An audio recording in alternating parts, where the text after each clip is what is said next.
Hello friend, 11 फरवरी के current affair में आप सभी का बहुत बहुत स्वागत है। आज हम शुरू करेंगे गोल्डन खाड़ी से, बे ऑफ गोल्डन। तो ये चर्चा में है, प्रीलिम्स में पूछा जा सकता है। प्रीलिम्स में दरअसल क्या होता है कि मैपिंग से एक या दो क्वेश्चन तो मिलते ही मिलते हैं, और ये जो क्वेश्चन होते हैं ये करंट बेस्ड ही होते हैं। तो पूरा का पूरा एटलस याद करने की कोशिश कभी ना करें। पूरे साल में जो 10, 15, 20 लोकेशन चर्चा में रही हों उनको पढ़ लें, लेकिन हाँ, मोटे तौर पर तो आपको एटलस की जानकारी होनी चाहिए, लेकिन उसको रटने के चक्कर में ना पड़ें।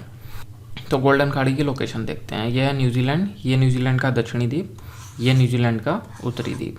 तो इसमें जो दक्षिणी द्वीप में ये वाली लोकेशन है जिसको हम रेड कलर से कर रहे हैं, ये लोकेशन, तो ये है गोल्डन खाड़ी, बे ऑफ गोल्डन। चर्चा में क्यों है? तो यहाँ पे 400 से ज़्यादा पायलट प्रजाति की वेल फंस गई थी, जिनमें से लगभग 300 जो हैं वो मृत पाई गई हैं। और एक ये शब्द भी ध्यान रख लेना, फेयरबेल स्पिट, कि ये क्या है। तो यहाँ पे ये कुछ रेतीला क्षेत्र है जहाँ पर ये वेल आ गई थी और इसमें फंस गई थी। और इनके फंसने का वैसे एग्जैक्ट कारण जो है वो नहीं पता चल पा रहा है, लेकिन कहा जा रहा है कि ये जो गोल्डन खाड़ी है थोड़ी उथली है और फेयरवेल स्पिट के रूप में थोड़ा रेतीला क्षेत्र है यहाँ पर, तो इस कारण ये फंस गई थी। तो बाकी इस न्यूज़ में ज़्यादा काम का नहीं है, बस आप ये लोकेशन ध्यान रख लेना कि गोल्डन खाड़ी कहाँ है। तो ऐसे ही पूछ लिया जा सकता है कि गोल्डन खाड़ी कहाँ स्थित है, नीचे दे देंगे न्यूजीलैंड, ऑस्ट्रेलिया या कुछ ऑप्शन बना के, तो ध्यान रखेंगे। ये कुछ डायग्राम है जिसमें बताया गया है कि जीवन रक्षक कर्मी, जैसे मतलब जब तक ज्वार भाटा नहीं आया तब तक उन्होंने बचाने के लिए उनको किस तरह से प्रयास किया, बाल्टियों से उनके ऊपर पानी डाला गया। ये फ़ोटो में दिखाया गया है कितनी सारी वेल मारी गई हैं, तो ये आप ध्यान रखना। बाकी एक जब सीरिया वाला लेक्चर हमने आपको कराया था तो उसमें बताया था गोल्डन हाइट, उसके साथ आप कंफ्यूज मत करना। ये है गोल्डन वे, यानी कि वे ऑफ गोल्डन, और ये गोल्डन हाइट। गोल्डन हाइट कहाँ है सोचो ज़रा, सीरिया वाले लेक्चर में कराया था। सोचो कि ये किन दो देशों के बीच में सीमा बनाता है। चलो बता देते हैं।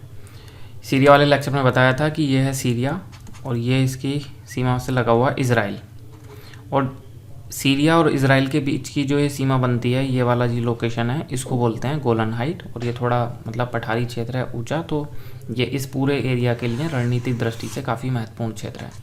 बाकी ये सब तो बता चुके हैं, वेस्ट बैंक गाजा पट्टी। तो ध्यान रखना गोलन हाइट, और गोलन हाइट भी बता दिया। गोलन हाइट पे अभी इजराइल का कब्जा है। एक ये काम आ सकता है प्रीलिम्स में, मिशन 11 मिलियन क्या है? भारत में 2017 में फीफा अंडर 20 कप होना है। तो प्रधानमंत्री जी की सोच है कि जब 2017 में यहाँ पे फुटबॉल का फीफा अंडर 17 वर्ल्ड कप होना है, तो एक मतलब पूरे देश में फुटबॉल का माहौल रहना चाहिए, स्कूल में, कॉलेज में, सब में। तो एक तरह से ये स्कूल खेल पहुंच कार्यक्रम है, आप इसको ध्यान रखना प्रीलिम्स में। ये पीआईबी की लाइन है, कभी एज इट इज़ आपको ऐसी मिल जाएगी। मिशन 11 मिलियन क्या है, बोलिए एक स्कूल खेल पहुंच कार्यक्रम था और नीचे कुछ ऑप्शन दे दें।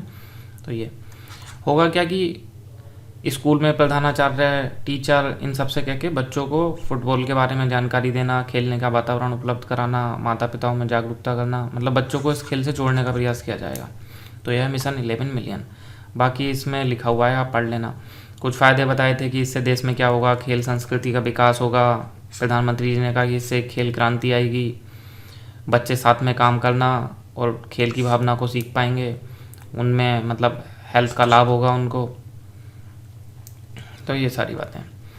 एक जो इस बार प्रीलिम्स के लिए मोस्ट इम्पोर्टेंट है वो है ज्योग्राफिकल इंडिकेटर, जीआई टैग। तो जीआई टैग क्यों चर्चा में है, पहले इसको देख लेते हैं, फिर समझते हैं ये होता क्या है। तो ये है केरल का नीलाम्बूर टीक। केरल के नीलाम्बूर टीक को जीआई टैग का दर्जा मिलने वाला है। जितने भी प्रोसेस होते हैं उनको पूरा कर लिया गया है और लगभग 1 महीने में इसको ये दर्जा मिल जाएगा। 2015 में तिरुपति लड्डू को जीआई टैग मिला था, तब यूपीएससी ने तिरुपति लड्डू पूछ लिया था।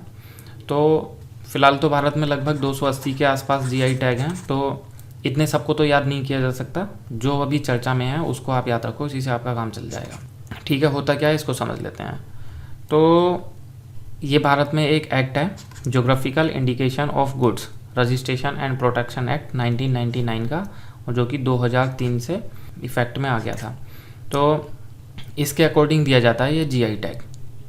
और ये जो हमने एक्ट बनाया है ये डब्ल्यूटीओ के प्रावधानों के तहत बनाया है। अगर इस पर कोई क्वेश्चन आए तो शायद इस तरह की भी लाइन आपको मिल जाए, तो उसको भी ध्यान रख लेना कि जीआई का जो प्रावधान है वो डब्ल्यूटीओ के agreement on trade related aspect of intellectual property rights, यानी कि ट्रिप्स का जो है वो एक पार्ट है। तो इतना तो ये हमने समझा, ट्रिप्स का पार्ट दिया कब जाता है इसको, तो जो चीज़ें एक ख़ास मौसम, पर्यावरण या मिट्टी में पैदा होती हैं उनके लिए ज्योग्राफिकल इंडिकेशन टैग दिया जाता है। यह एक प्रकार के बौद्धिक समता अधिकार के तहत आता है। किसी खास क्षेत्र के उत्पाद विशेष को जीआई टैग दिया जाता है। इसको दिया क्यों जाता है?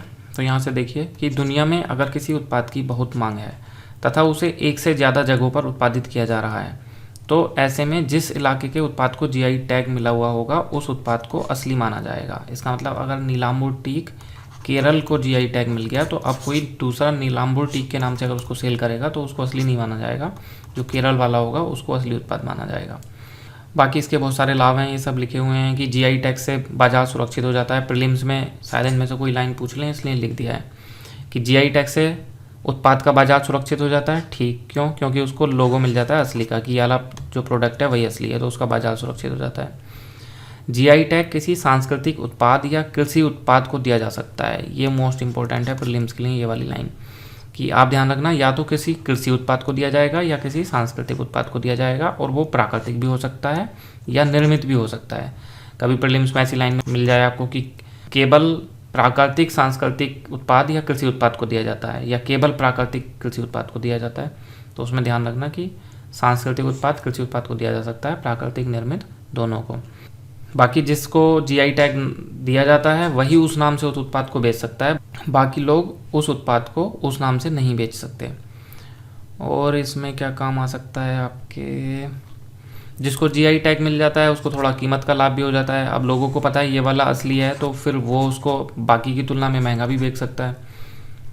और एक ये ध्यान रखना कि इसको WTO से संरक्षण मिला हुआ है।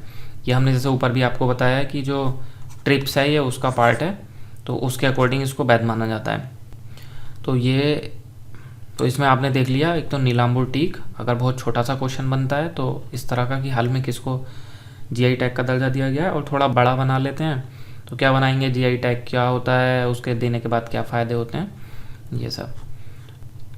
तो आज के लिए फ्रेंड्स इतना ही। अब हम मिलेंगे 12 और 13 फरवरी के करंट अफेयर्स में। गर्विताई से जुड़ने के लिए आप सभी का बहुत बहुत धन्यवाद।